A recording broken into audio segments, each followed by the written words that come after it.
नमस्कार साथियों, आज हम बात करने वाले हैं टू बी हीरो एक्स के एपिसोड नंबर 2 की, जिसका नाम होता है मून। एपिसोड की शुरुआत होती है जहां अभी नाइस की ट्रस्ट वैल्यू और भी बढ़ जाती है। एक आदमी ये न्यूज़ देखता है और गुस्से से कहता है कि अगर नाइस उसके साथ नहीं है तो किसी के साथ भी नहीं है। अभी हम देखते हैं कि मून एक ऐसी लड़की थी जिसे घूमना बहुत पसंद था और धीरे धीरे उसके फैंस भी बढ़ने लगे और इसलिए उसे टेलीपोर्टेशन की पावर मिली और फिर वो हीरो बन गई। एक दिन जब भी उसने कुछ बच्चों को एक गुंडे से बचाया तब उसकी मुलाकात नाइस से हुई। ये देख सब फैंस चाहते थे कि ये दोनों साथ आ जाए और कुछ वक्त बाद दोनों ने डेटिंग करना शुरू कर दिया। लेकिन अभी देखते हैं कि क्या वो वाकई मून के साथ है और उसकी आंखें खुलती है और वो समझता है कि वो सपना देख रहा था जब मून मरी पड़ी थी। चलो ठीक है, कम से कम मून ठीक तो है। मून को अभी वो एक्सरसाइज करता देख लिन सोचता है कि आफ्टर ऑल ये उसकी गर्लफ्रेंड है तो उसे बात करनी चाहिए। लेकिन जैसे ही वो बात करने जाता है मून उसे मना कर देती है और अभी वो खाने पर उससे कहती है कि उसे पता है कि वो नाइस नहीं है तो अब उन्हें यहाँ एक्टिंग करने की जरूरत नहीं है। तो कहाँ है नाइस? जिस पर लिन बताता है कि वो मर गया। ये सुन मून तुरंत मिस जे को कॉल कर कहती है कि अगर नाइस मर गया है तो ये उसका रिप्लेसमेंट यहाँ क्या कर रहा है।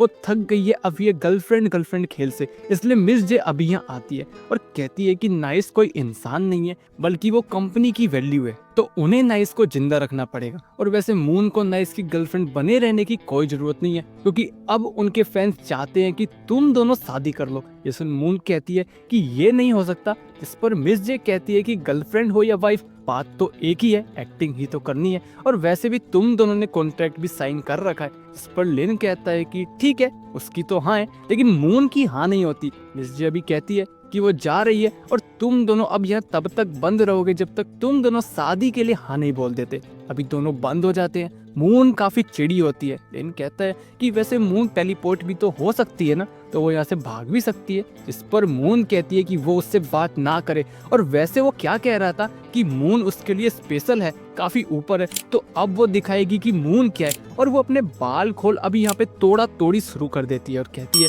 कि ये परफेक्शन उसे पसंद है ना, तो अब सब इनपरफेक्ट होगा।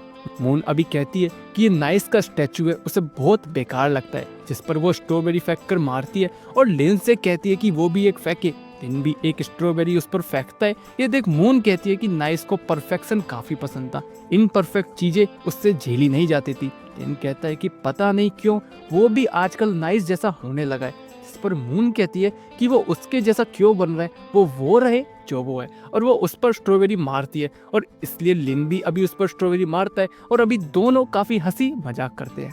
अभी इवनिंग में दोनों लेटे होते हैं। मून बेड पर होती है, लिन सोफे पर होता है। मून पूछती है तो असली नाम क्या है उसका? इस पर वो कहता है कि बदले में उसे बताना पड़ेगा कि वो क्यों टेलीपोर्ट नहीं हो सकती। इस पर मून अभी टेलीपोर्ट हो नाइस के बगल में आ जाती है और कहती है कि बिलीवर्स चाहते हैं कि वो नाइस के साथ रहे, इसलिए हमेशा वो सिर्फ नाइस के बाजू में ही टेलीपोर्ट होती है, इसलिए वो थक गई है जबरदस्ती की एक्टिंग से। वैसे अब वो बताए कि क्या नाम है उसका। इस पर वो बताता है कि उसका नाम लिन है। ये सुन वो कहती है कि नाइस से तो अच्छा ही नाम है, ठीक है, गुड नाइट। अभी 1 महीना बीत जाता है।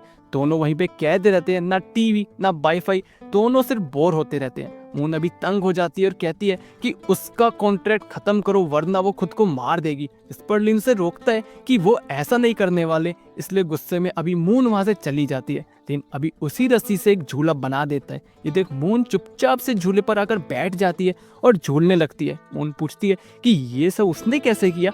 इस पर वो बताता है कि वो एक एडवर्टाइजमेंट कंपनी में काम करता था तो क्रिएटिव होना तो जरूरी था, और पता है क्या उसी ने मून के सारे प्रमोशनल वीडियोस बनाए हैं। इसमें मून कहती है कि तभी उसने उस दिन सही आंसर दिया। लिन कहता है कि हाँ, क्योंकि मून ही है जिसने उसको हिम्मत दी, उम्मीद दी। और अभी दोनों की वेडिंग सेरेमनी होती है। सभी काफी इमोशनल होते हैं कि अब ये दोनों एक बंधन में बंधने वाले हैं। तभी नाइस का दुश्मन रैक वहाँ आता है, जो आते ही नाइस पर हमला कर देता है और कहता है कि वो उसके फोन कॉल्स का मैसेजेस का जवाब क्यों नहीं दे रहा था। मून नाइस को बचाती है, जिस पर रैक कहता है कि ये लड़की ज्यादा ही बोलती है, यहाँ से दूर चलते हैं। मुझे ये देख कहती है कि ये रैक स्क्रिप्ट के हिसाब से काम क्यों नहीं कर रहा। अभी हम देखते हैं कि लिन के दिमाग में एक आइडिया आता है और वो बताता है कि क्यों ना वो किसी थर्ड पार्टी को बुला इस शादी को रुकवा दे। इस सुन मून कहती है तो क्या फिर वो आजाद हो जाएगी। जिस पर लिन कहता है कि पता नहीं, पर शादी तो रुक जाएगी। लेकिन मिस जे के दिमाग में एक और आइडिया आइडिया आता है कि हाँ, अगर वो इस लड़की को मरवा दे तो हाँ, शादी भी रुक जाएगी और फिर फैंस का प्यार भी नाइस को मिलेगा। इसलिए अभी यही प्लान होता है। लेकिन ये रैक तो स्क्रिप्ट के हिसाब से चल ही नहीं रहा। वो अभी अपनी पावर बढ़ाता है और नाइस को हवा में ले जाता है और पूछता है कि नाइस का है। उसे पता है कि वो नाइस नहीं है। तभी मून वहाँ आती है, जिस पर रैक मून को नीचे गिरा देता है और कहता है कि बताए वो, वरना ये लड़की मरेगी। इस पर लिन अभी उसे बताता है कि नाइस मर चुका है। ये सुन रैक बैठ जाता है और इसी का फायदा ले नाइस मून को बचा लेता है। रैक अभी फिर खड़ा होता है और अपने हमले बढ़ा देता है। मिस जे नाइस को वहां से निकलने को कहती है क्योंकि अब ये पागल हो चुका है। बाकी के हीरोज इसे संभाल लेंगे, लेकिन नाइस कहता है कि ये उसका दुश्मन है, इसे वो ही संभालेगा। और वो बिना मिस जी की बात सुने रैक से लड़ने निकल जाता है। मून भी नाइस की मदद करती है। नाइस अभी रैक को मारता है और उसके घूंसे खाकर रैक खुद से कहता है कि जैसा उसने सोचा था ये नाइस नहीं है। नाइस और वो बचपन से पक्के दोस्त थे,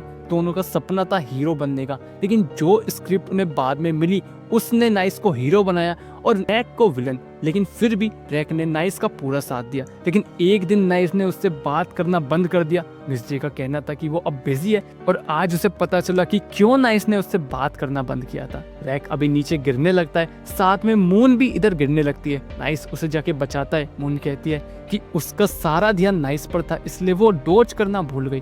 लेकिन उसे अच्छा लगा कि वो लिन के साथ आई। वैसे ये नकली ब्लड है तो उसे कुछ नहीं होगा। फिर भी उसे अच्छा लगा कि लिन ने उसे सुना। ये पिछले कुछ दिन काफी अच्छे थे, पर अब उसे यहाँ से जाना होगा, इसलिए अब गुड बाय। ये सब सुन लिन रोने लगता है और सब देखते हैं कि मून मर गई है। मिस जे कहती है कि न्यूज अब फैला दो कि मून मर गई है। और वैसे ये लड़का सच में बढ़िया एक्टर है। अभी कुछ टाइम बाद या हीरो टावर में जब मून तो अभी भी जिंदा होती है और वो आजाद हो जाती है और अब वो कहीं भी जा सकती है। वैसे उसे पता नहीं कि वो कहाँ जाना चाहती है, लेकिन फिर भी कम से कम वो आजाद तो है। और वैसे लिन क्या करना चाहता है? लिन अभी कुछ बोले कि वो मून के साथ ही रहना चाहता है। इससे पहले मून समझती है कि लिन अब नाइस ही रहना चाहता है, तो ठीक है गुड लक, और वो वहां से चली जाती है। मीनवाइल इनलाइटर समझता है कि जब उस एड कंपनी का बॉस वहां आया था तब नाइस की हार्ट बीट भर गई थी और वो समझता है कि ये लिन नाम का लड़का जो मरा है ये ही नाइस है। तभी एक ऑक्टोपस क्रिएचर वहां आता है जो इनलाइटर से कहता है कि अब लोग उस पर भरोसा नहीं करते,